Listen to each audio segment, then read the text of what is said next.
वियोगी होगा पहला कवि, आह से उपजा होगा गान, बह के आँखों से चुपचाप निकली होगी कविता अनजान।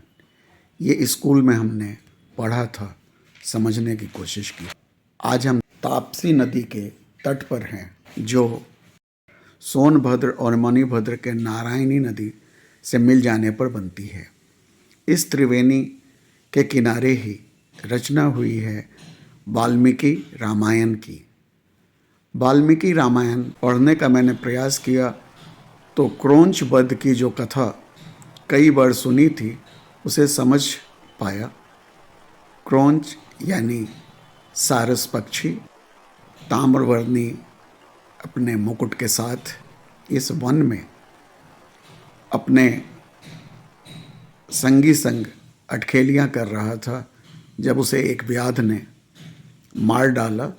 नर क्रोंच के मरने के बाद मादा क्रोंच के व्याकुलता को देख भगवान वाल्मीकि का दिल पसीज उठा। यूँ तो हम इस नदी के किनारे वाल्मीकि नगर टाइगर रिजर्व को देखने आते हैं, जहाँ लव कुश और सीता माता से जुड़ी बहुत सारी यादगारें हैं, पर आज हम इसे उस क्रोंच की प्रेम कथा और उससे उपजे उस गान को लेकर याद करें, जिसने भगवान वाल्मीकि को ऐसा छंद कहने को बाध्य किया जो श्रापवश उन्होंने उस व्याध को दिया था।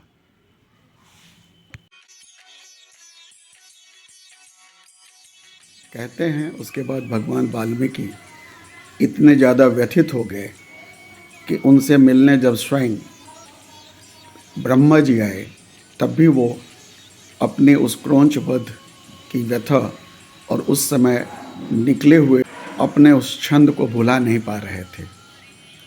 तो ब्रह्मा जी ने वहीं उनसे कहा कि ये जो छंद तुमने लिखा है यह मेरी ही प्रेरणा से है, और इसी छंद के तर्ज पर तुम संपूर्ण रामायण की रचना करो, जिसे लोग वीणा के तारों के साथ गा भी सकें।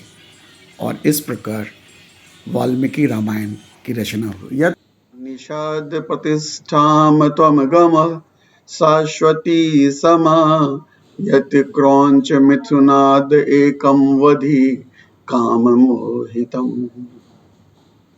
तो यही वो छंद है जिसे भगवान वाल्मीकि को रामायण की रचना की प्रेरणा हुई।